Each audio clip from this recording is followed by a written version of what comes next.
Continuamos acá en Primera Página conversando sobre el tema petrolero y otros temas también con David Paravicini, experto en políticas públicas energéticas.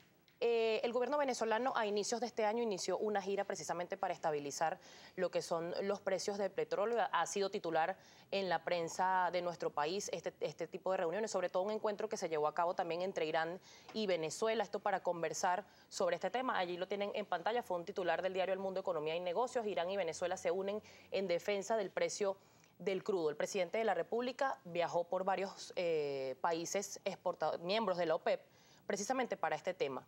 Se habla mucho también de lo que es la producción real de nuestro país y cuánto se subsidia. Me ha explicado fuera de cámara que no se trata de un subsidio, de eso vamos a conversar también un poco más adelante. ¿Qué se logró en estas reuniones? ¿Usted ve como positivo esta gira y cree que se pueda lograr efectivamente que se estabilice el precio del petróleo y por ende beneficie la economía? Pero creo que es muy importante las visitas que hizo y está haciendo, los esfuerzos que dedica el presidente Nicolás Maduro al tema de la OPEP, que se ha visto debilitada últimamente por la acción de algunos de los países miembros, inclusive los de la Liga Árabe, que han actuado en contra de otros países de la OPEP. La fortaleza de la OPEP depende de la fortaleza de sus integrantes. Es decir, y si tenemos países que han perdido su condición de Estados-nación por los conflictos que se han creado, el caso de Irak con el ataque de Estados Unidos, el caso de Libia, pero entonces ya ahí participa de Libia y de Irán, pero en este caso está participando de una manera directa los países de Arabia Saudita, como Arabia Saudita. De manera que esto ha hecho que la OPEP se debilite, teniendo miembros en Estado-nación que han perdido sus gobiernos. ¿Por qué la OPEP se ha negado a reducir la producción?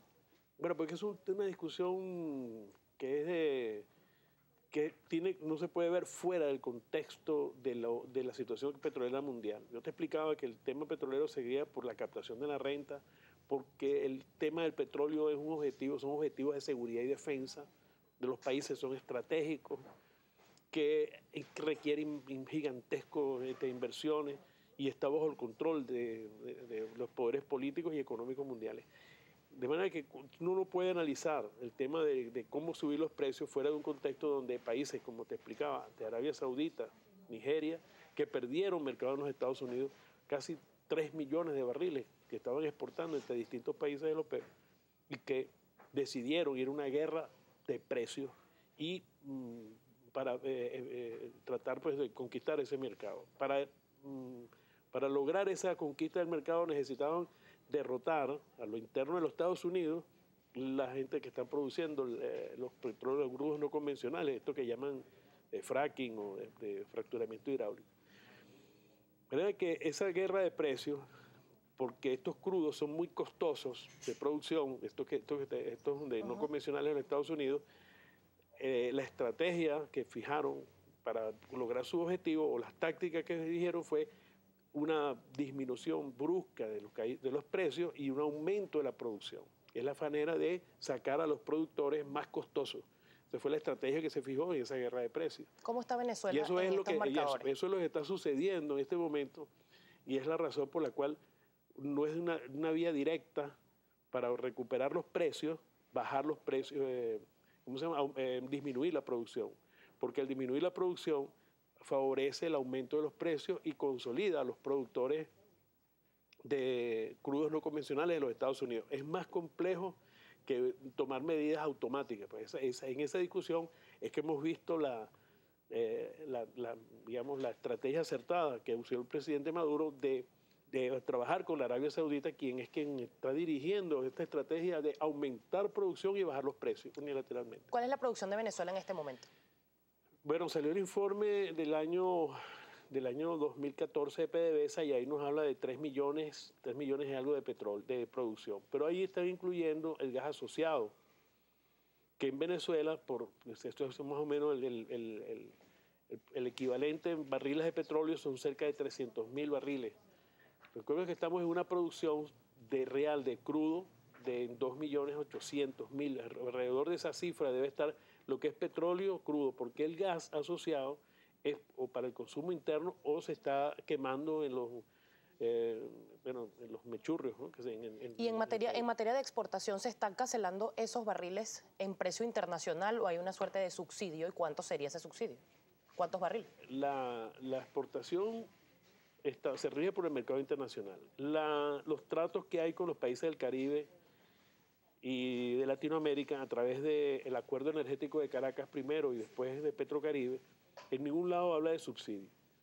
En lo que establece en ambos acuerdos firmados entre Venezuela y los países, recordemos que estos son relaciones que no son con empresas privadas, no es con los proveedores privados de combustibles en los distintos países, sino es de gobierno a gobierno. Y lo que establece es condiciones de pago, es el crédito, es el financiamiento. Han repetido en cantidad de veces que se regala el petróleo, que se subsidia. No hay tal subsidio. Lo único que se está dando es facilidades de pago, acceso al crédito. Si alguien cree que dar crédito es subsidio, bueno, tendríamos que revisarlo porque todos estamos pendientes si nos da un préstamo de un banco para comprar un carro. ¿Y esos créditos son cancelados puntualmente por esos países con los que Venezuela tiene relación? Hay países que se atrasan. Por ejemplo, el caso de Paraguay se atrasó. Hay otros países que están pagando un servicio. En el caso de Cuba, que paga con servicios médicos, con servicios deportivos, con educación. Hay países como República Dominicana, que está pagando con producción con azúcar. Nicaragua envía alimentos.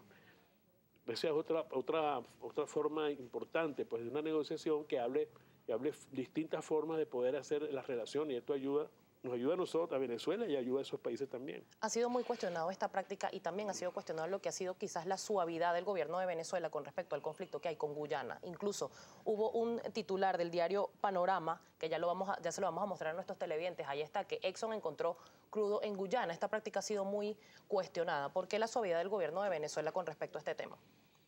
No tengo el razonamiento de por qué han asumido una u otra actitud. Yo en general pienso que no hay que perder la brújula cuando países como Guyana, países que son muy pobres, países muy débiles, y que en todo caso, en este tipo de circunstancias, son más víctimas que victimarios. La Exxon sí está en un plan estratégico dentro de lo que son las políticas de los Estados Unidos de tratar de reconquistar el mercado mundial energético, que lo perdió, y de ahí esa batalla interna que tienen los propios Estados Unidos de tratar de sustituir petróleos importados de los países de la OPEP, y del general de haber perdido el acceso a las grandes reservas mundiales, puesto que los países nacionales fuertes mantienen el control sobre sus reservas. De ahí esas guerras que se han dado en Irak, en Libia, en Siria, es decir, esa proliferación de conflictos en países petroleros. De manera que el tema con Guyana hay que verlo con muchísimo cuidado, hay que ver que son situaciones además muy anómalas, es decir, se está desarrollando una exploratoria en áreas que no son de muy baja perspectiva, desde el punto de vista de petrolera.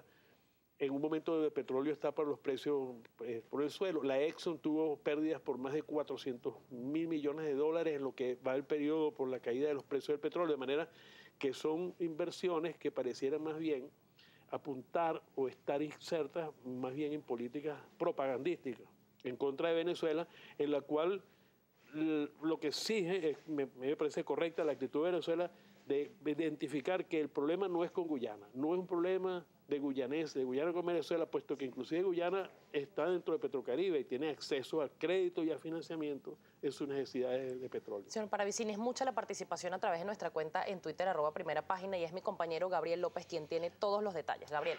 Efectivamente, señor Paravicini, un gusto que esté la mañana de hoy con nosotros presente en Primera Página. Sí le vamos a solicitar, si es tan amable, por favor, su colaboración con respuestas bastante precisas para de esta forma darle la mayor cabida a la participación de quienes nos están sintonizando. Escribe @Cipriano Heredia y dice: la baja del precio del petróleo no es culpa del gobierno, pero sí lo es todo lo malo que nos pasa por no haber ahorrado nada. ¿Qué le responde? Bueno, que tiene un concepto equivocado del ahorro, puesto que en un país donde se está necesitando absolutamente todos los recursos para pagar la gigantesca deuda social, hablar de crear un fondo macroeconómico o de gigantescas reservas es un exabrupto. Alfonso Pernía escribe y dice, ya Venezuela no tiene petróleo, todo se lo hipotecamos a China o se lo cambiamos por chatarras de aire, TV, autos y neveras, se pregunta. Bueno, Venezuela tiene la reserva más grande del mundo. Yo no sé, tiene que Alfonso ver con cuidado estos datos, ¿no? Rafael Loreto también escribe y dice, el petróleo sube, pero el gobierno genera desesperanza a los venezolanos. La crisis económica se agudiza y no se ve salida a la crisis. ¿Tiene algún comentario? Estamos en el medio, tal como lo anuncié en el medio de la entrevista, de una gigantesca guerra por el petróleo a nivel mundial, en el cual Venezuela es parte de uno de los objetivos de esa intención de Estados Unidos de recuperar su hegemonía en el mercado petróleo energético. Y de ahí una guerra económica, guerra diplomática, una guerra de nervios, una guerra psicológica en contra de nuestro país. Héctor Acevedo dice, ¿la realidad de Petrocaribe es cuál? ¿Un buen negocio o mala política del gobierno? ¿Qué le responde?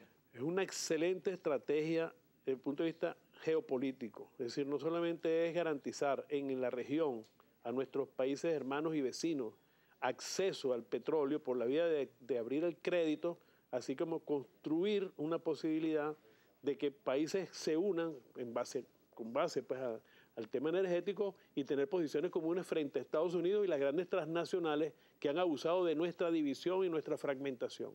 Jesús Eduardo Jaime dice, no soy experto petrolero, pero por los vientos de los conflictos políticos de varios países se describe el precio real del petróleo. ¿Qué le responde?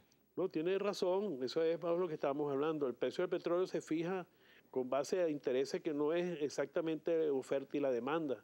Se fija porque hay países que tienen grandes reservas, grandes intereses militares, económicos sobre el tema.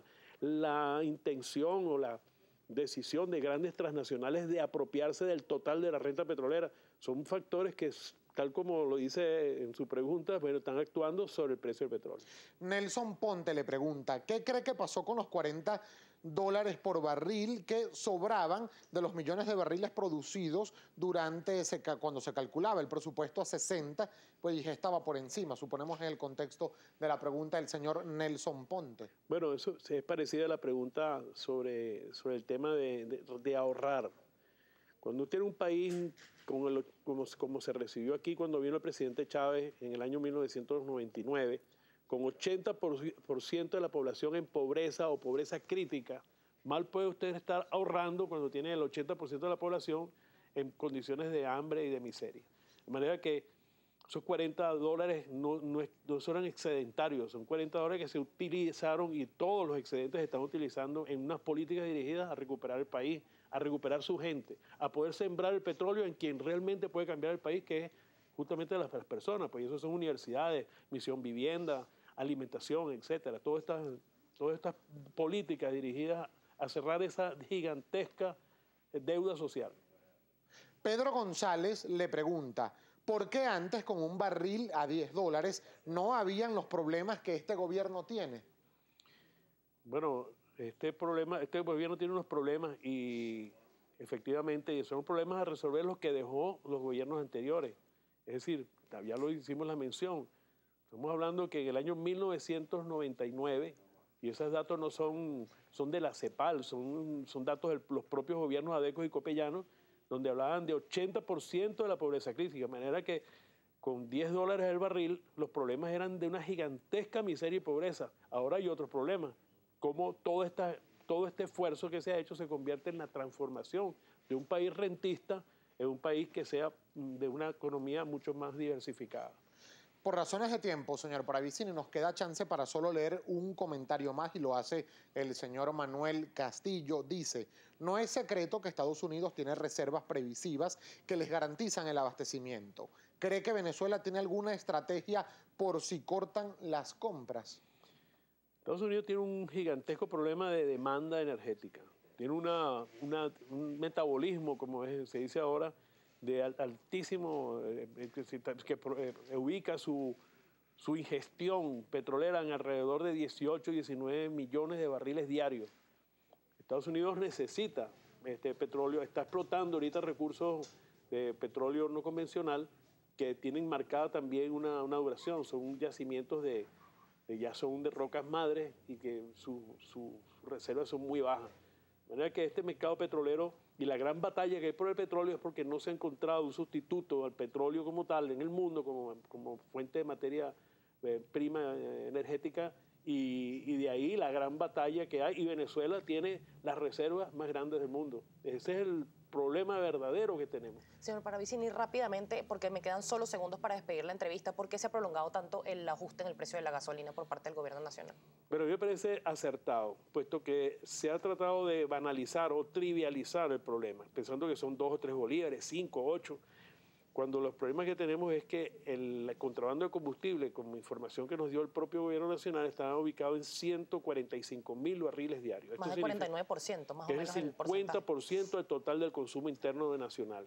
El verdadero problema está en impedir que vaya el contrabando. No son suficientes por la cantidad de dinero involucrada, en mi opinión, medidas policiales o medidas de control de fronteras, sino tiene que haber una medida muchísimo más eficaz con respecto al control del contrabando, y esto no se traduce en cambios de 2 o 3 bolívares o 5, sino una medida muchísimo más profunda que lleva un cambio a la matriz energética, a la participación de las estructuras de poder popular organizada, un cambio de la dirección de los subsidios, a la matriz energética, ya lo dije, a llevar los precios al precio mínimo que impide el contrabando, y una visión inclusive ecosocialista sobre el tema de cómo manejarnos internamente con los temas energéticos. Muchísimas gracias al señor David Paravicini, experto en políticas públicas energéticas. Toca conectar.